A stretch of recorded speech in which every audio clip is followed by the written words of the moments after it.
Thank you very much, Karen. Good afternoon, everyone. Welcome to the Climate Fintech Founders Chat. I'm Yafu, the moderator of this panel. And we're very honored today to invite three founders from leading climate fintech startups to share their insights.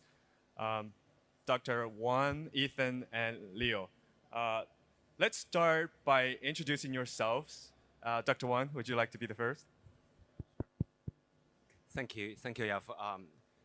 Good afternoon. My name is Dequan.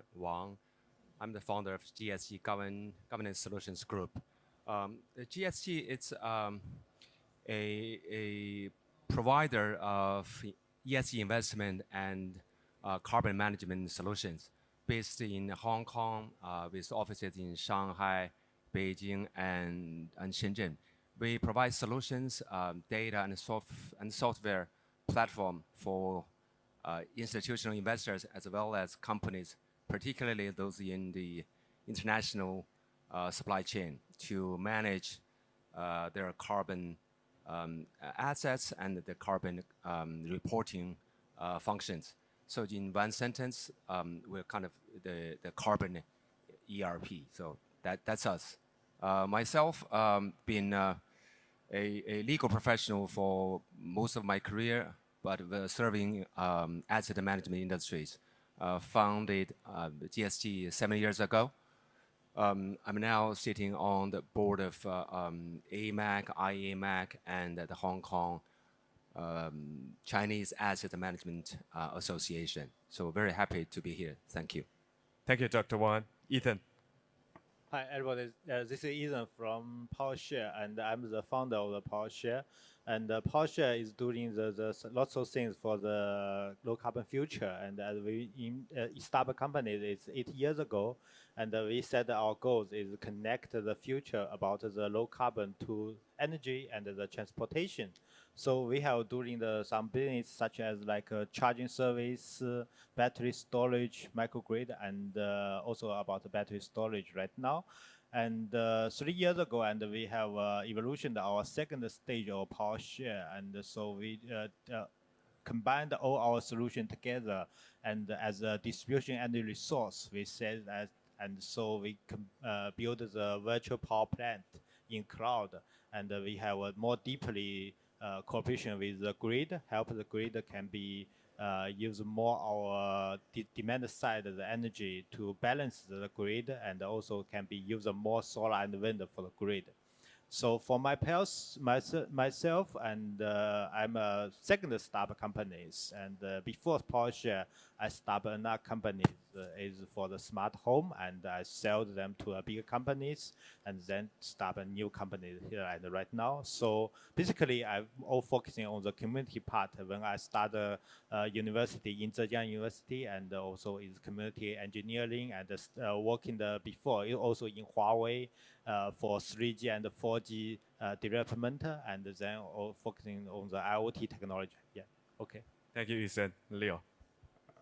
Hi, good afternoon, everyone. My name is Leo, the CEO of the aitos.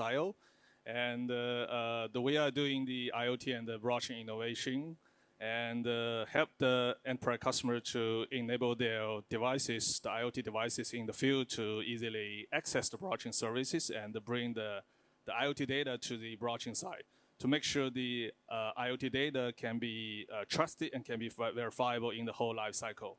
So since 2 years ago, the more and more the enterprise customers, talking with us to discuss the use case to do the decarbonization and the sustainability, and want to have the green data, the carbon data in the field, collected by the IoT devices, can be reached on the blockchain side to make sure the green data, the carbon data can be shared with the third party, can be verified by third party. So we also put a lot of the effort and the resources on this very strategic vertical, and try to help the enterprise customer to achieve their net zero target. And myself, it's quite a lot in the IoT industry, the telecom, the semiconductor, and started the blockchain the business since 2019. And recently, we just co-initiated the Refi Hong Kong several weeks ago, and which is the largest, the sustainability and the regenerative finance organization in the Web3 community, and want to have the more community member in the Hong Kong and the Asia region to join the climate action. Yeah. Thank you. Thank you very much, Leo. And about myself, my name is Yafu Zhao, head of Climate Fintech program of New Energy Nexus. We are an international organization supporting climate tech innovation through accelerator, incubator, fund, and ecosystem. We're based in California, started in 2004. We're now operating in 10 different countries. The Climate Fintech program aims to support the digital financial technology innovation in order to mobilize more capital into decarbonization. So as you already know, AI and blockchain are very hot topics these days.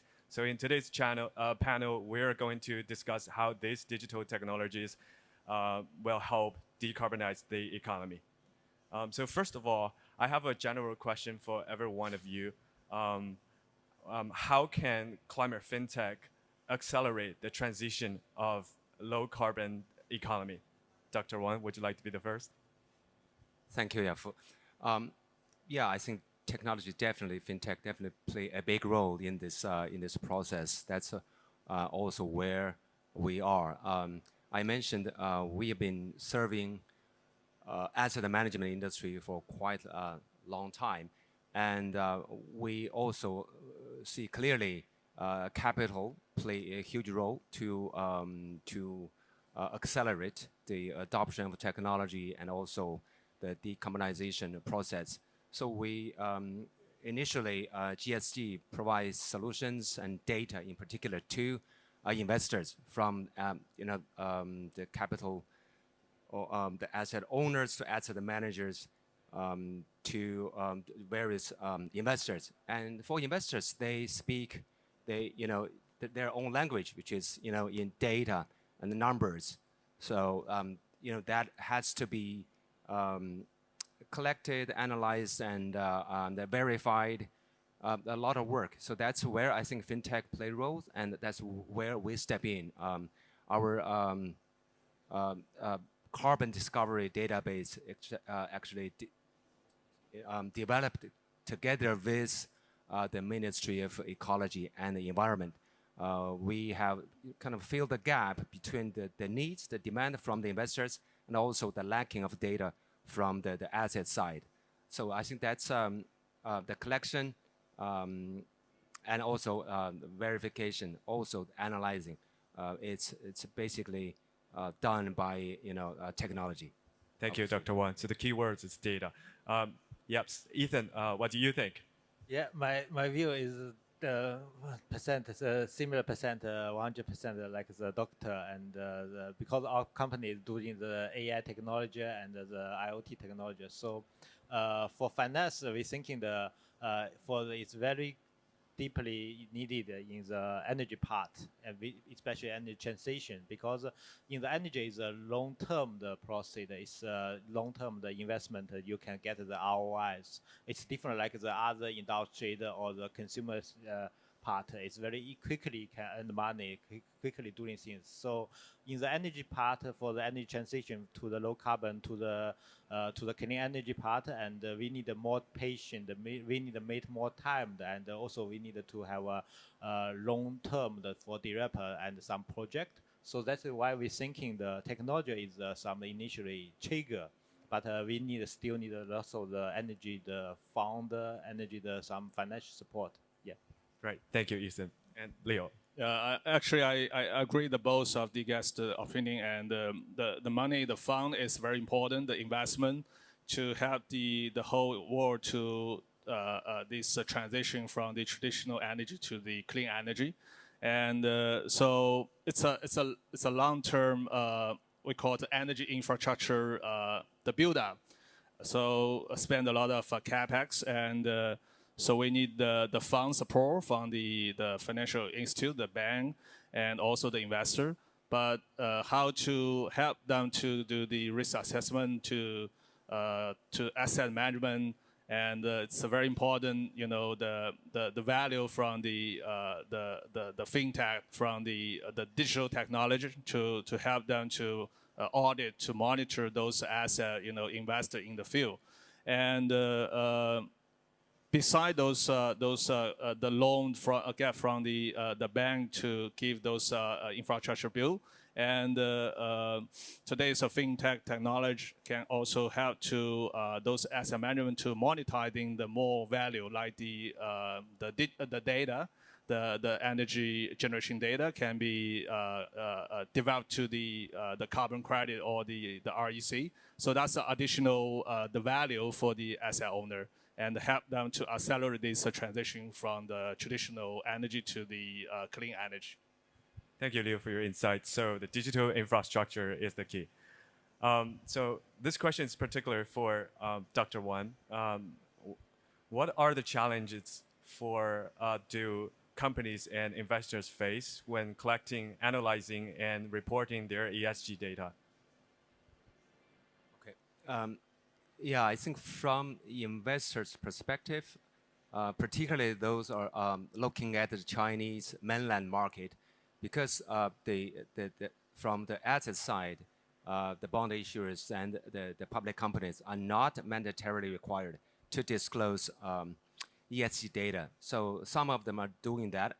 About like 30% of the listed companies doing voluntarily ESG reports.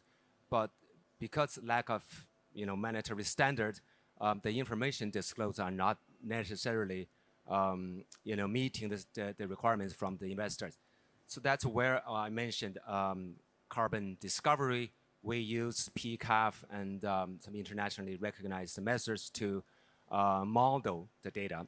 That's one, and also using fintech to collect from various sources, third-party data to aggregate data to help the investors make a informed decision. For corporates, many of them actually, in addition to the listed companies or bond issuers, those in the international supply chain needs to do to manage their carbon, to reports on the CDP platform, and otherwise to their different stakeholders, including their customers. So to collect data for their scope 1, 2, 3 for their own institution and their suppliers, particularly down to the product level, the life cycle assessment. A huge work, huge undertaking. That's where we developed our SaaS-based solution, Carbon E management solutions. So we it's led by our CTO, who is from an ERP big powerhouse. So we're not to the Internet of Things stage yet. We're trying to aggregate data from their ERP system, but also analyze, help the company decision makers, but also to fulfill their reporting obligations. Right. Thank you. Since you mentioned technology plays a role, how do AI-driven analytics help investors assess ESG risks and opportunities associated with different companies and investment strategies? Yeah, that's very good. We mainly serve the public funds, the mutual funds, international ones allocating to China, and the top ones from China, mainly the SSF managers, the Social Security Fund managers. So we help them to develop their ESG or sustainable responsible investment capabilities, then also provide them with the data needed to feed into their model. For alternative managers, we also serve PE and venture capital managers, the GPs, because also driven by their investor, by LPs. They are assessing, in addition to the traditional technology, financial performance, also the sustainability side. This also correlate or works very well for the banks, because the lenders also need to address this information asymmetry problem because they are lending to non-public companies. So our Carbon E platform helped the investors to actually collect data from the invested companies, analyze, not like 150 data points. For those non-public companies, maybe like 30 key information points. Then we have a model to profile the company and help the investor make a better decision. Also pass the requirements to help the invested company to do better for the investor and for other stakeholders. Got it. So it's an automation and optimizing of the data processing. Right. Thank you. So next question for Ethan. I know you're an AI company as well.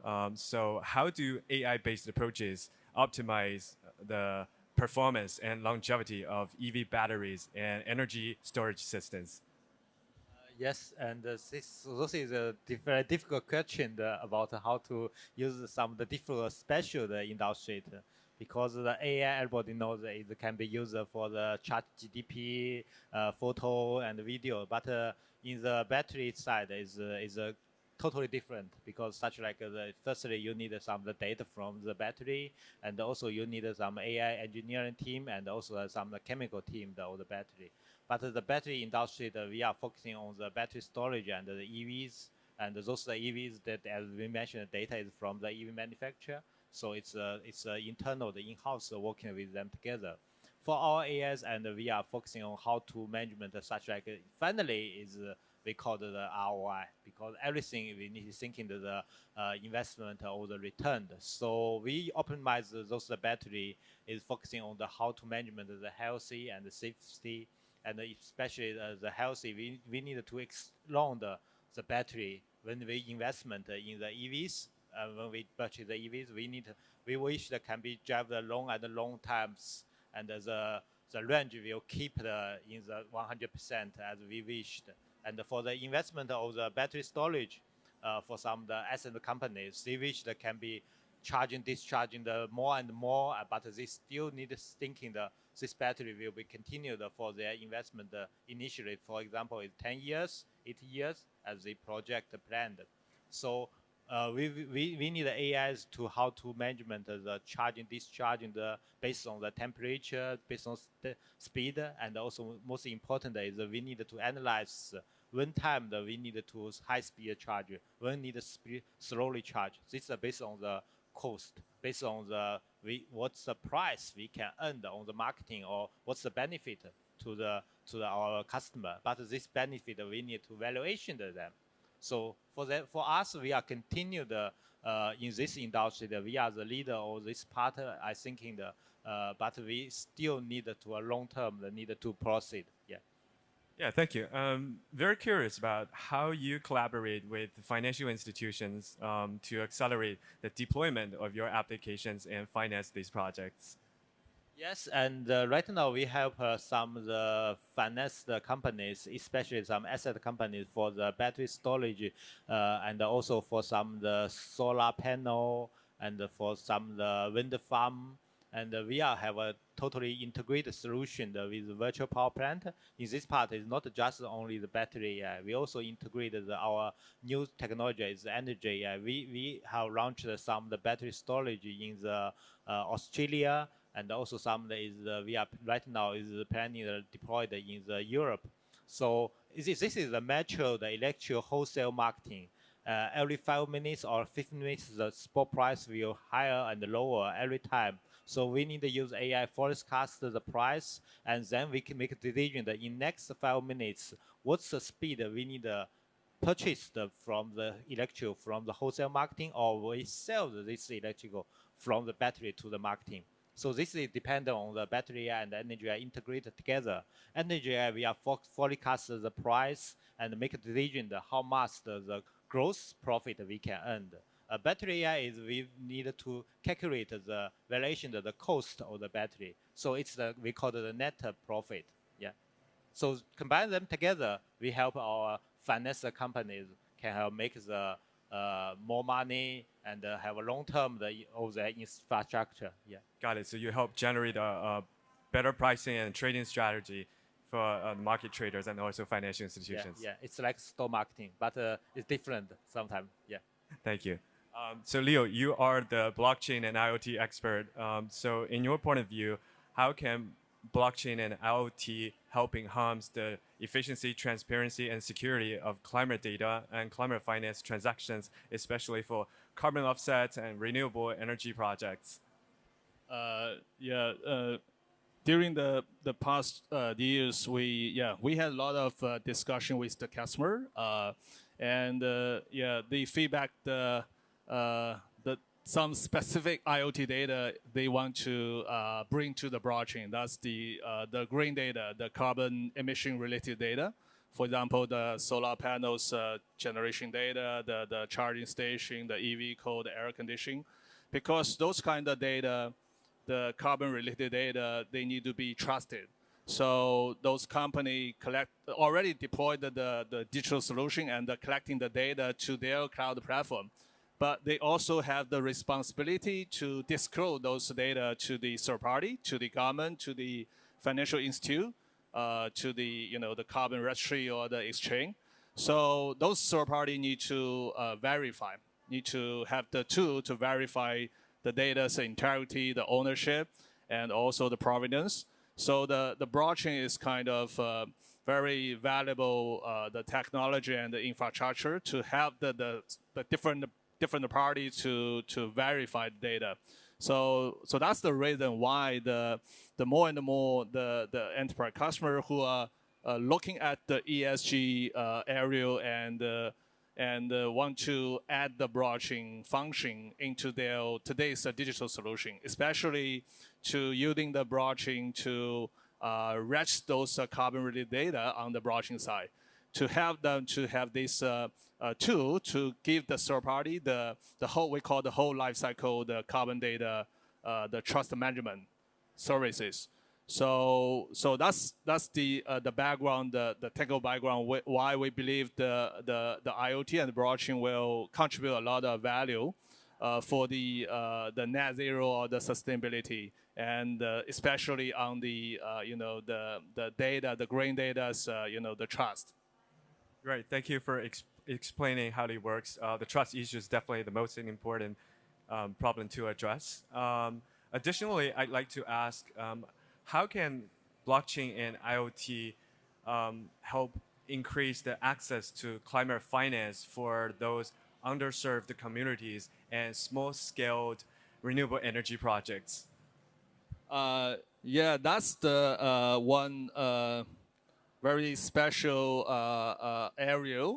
We also offer the service in the past year, because for those centralized facility like the centralized solar farm, typically they have a lot of budget reserve and to deploy the whole digital solution, or those third party would like to invest the human, to send the human to the field to develop those assets, because the assets big enough, they can have the enough revenue to cover all those costs. But we also see the kind of a long tail market, those distributed the renewable energy resources like the residential rooftop solar panel, those the storage battery in the home. So those kind of asset, it's small, and so typically people just using the electricity they generated, but the data is kind of unreserved asset. The reason why no people develop those data asset, it's a cost. Either you send the people to the rooftop, it's cost a lot of money, or you install the kind of IoT, the digital solution. That will be cost a lot of money as well. It's a huge capex. So for those long tail distributed renewable energy resources, it's not small, it's a big, because the sun give the quite fair the coverage in the earth. So more than 50% the solar energy actually under this distributed renewable energy resources. So the blockchain gave kind of a new methodology to aggregate those long tail renewable energy resources. And in the past years, the community can co-build those renewable energy resources data network.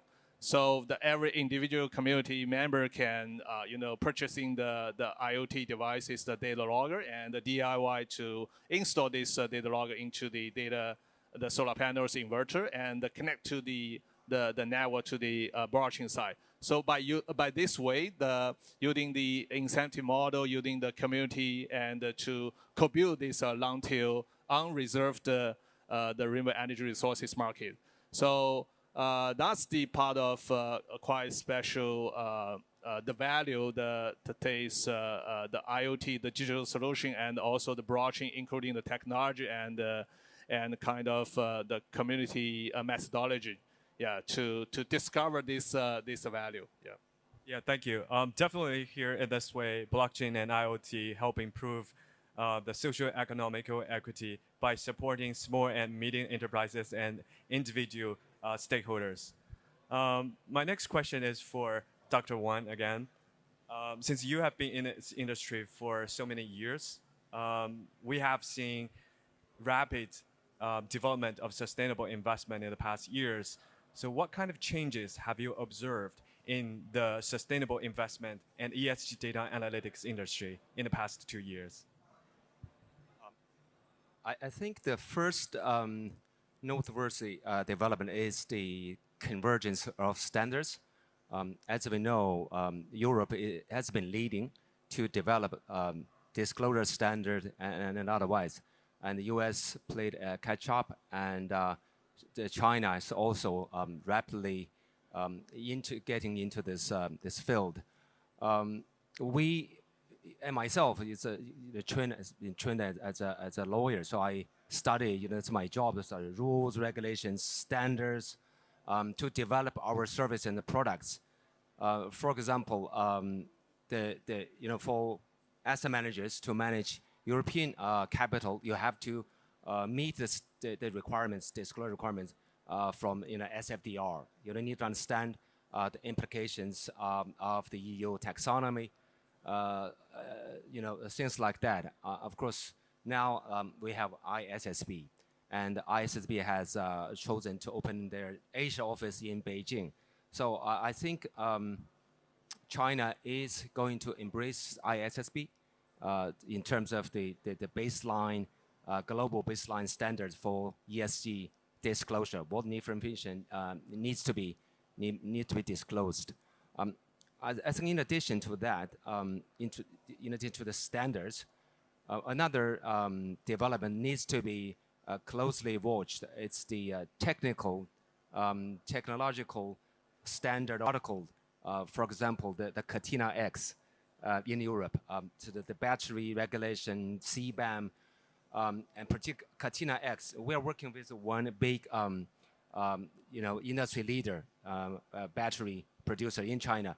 They are exporting into Europe, so through their customers, the car makers, or directly. So they need to not only meet the standard, but also technical protocol to exchange, share information, data, and in a verifiable and reliable way to reduce the cost.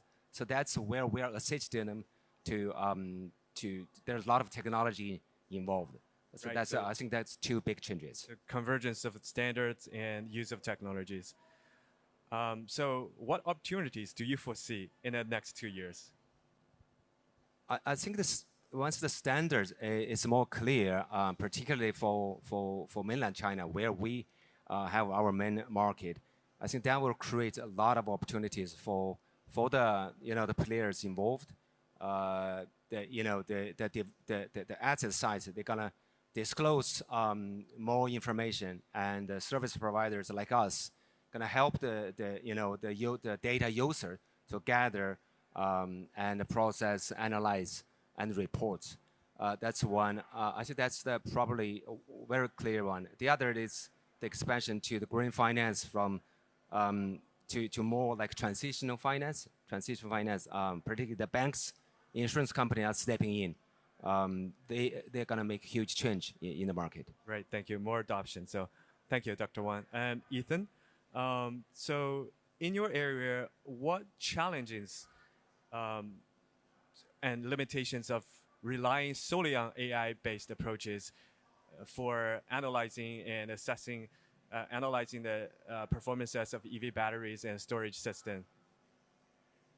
As I mentioned earlier, it's a long term. We are continued to research development because the battery, deeply the chemical know-how is from the such like CETL, Sunrise, and also the battery companies. But the data is not belong to them. The data actually is most of them belong to the EV companies, such like lots of the automotive companies or such like the energy asset companies. And both of them are not willing the sharing, especially such like the OEMs.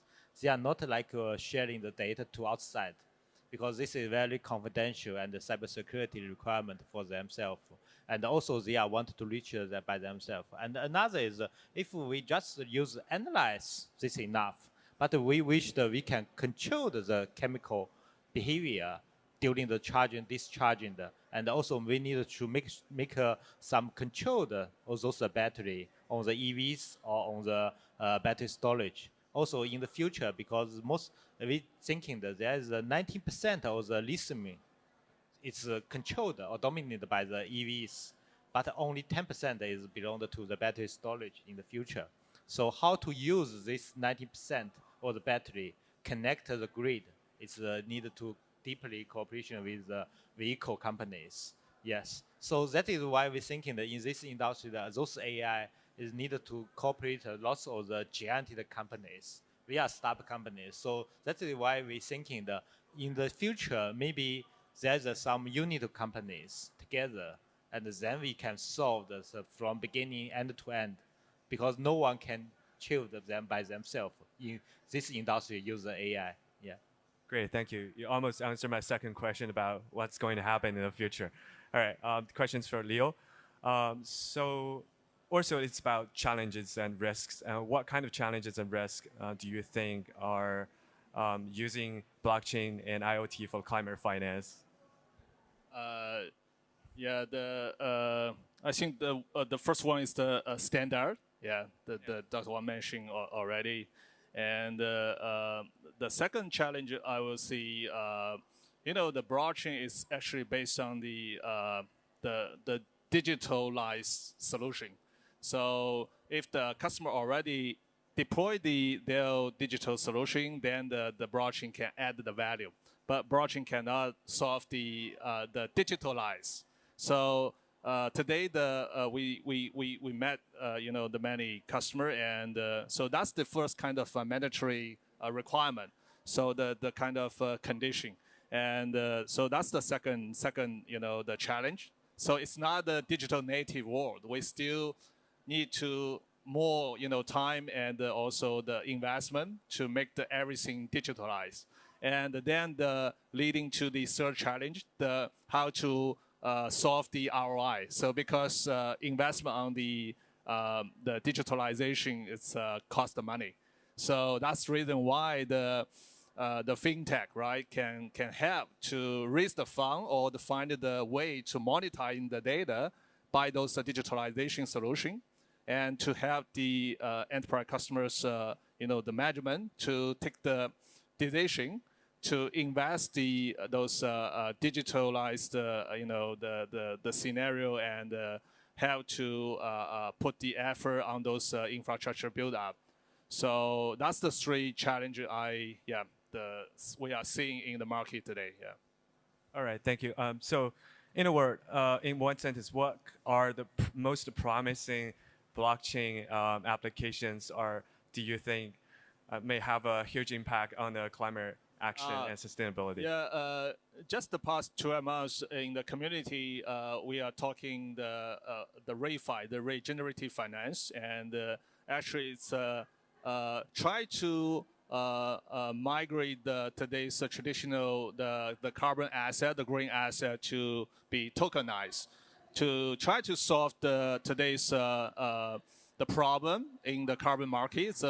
Try to have the better liquidity, have the better transparency, and also try to lower the entry level to allow the more the investor, even the individual, can join this market as well. Because if the carbon asset tokenized, then even the individual, for example, if the Yafu have use the 100 watt the electricity in the summer, and you want to claim your summer is a green, you're net zero, you want to purchase in the 0.1 rack, right? So there's no market today.